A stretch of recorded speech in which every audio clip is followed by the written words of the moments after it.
Il n'y a pas de réponse uniforme au dialogue social qui va naître. D'abord parce qu'il y a effectivement des particularismes nationaux.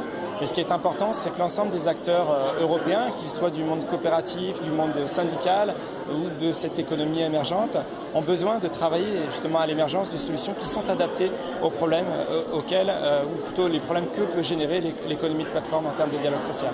Une bonne chose, ce serait déjà du dialogue social avec des collectifs, des syndicats qui sont reconnus par les plateformes pour pouvoir négocier, pour pouvoir vraiment discuter et pour qu'ils ne puissent plus tout imposer de façon unilatérale comme ils le font. Il doit se développer avec des initiatives un peu proactives comme celle-là. Je pense que nous, syndicats, on ne doit pas attendre, on ne doit pas regarder les trains passer. Et je pense que toutes les initiatives qu'on a vues aujourd'hui avec des syndicats qui organisent le travail aux plateformes, elles vont dans le bon sens. Mais également pour les plateformes, je pense qu'il est dans leur intérêt de ne pas attendre de se faire rattraper par la patrouille des législateurs et de se prendre des législations qu'elles n'auraient pas voulu, mais d'engager cette discussion proactive avec tous les acteurs. Il faut voir quels sont les sujets qui parlent à chacun des États membres de l'Union européenne, à chaque organisation sociale, au management également, sur lesquels on pourrait avoir une discussion de niveau européen.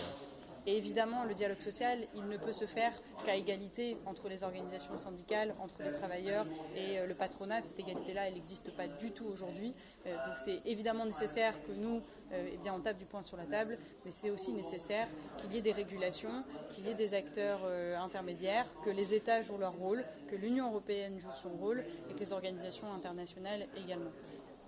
Pour qu'on puisse parler d'un dialogue social avec les plateformes, il faudrait qu'on arrive à s'organiser de manière transnationale à l'échelle sans doute européenne dans un premier temps.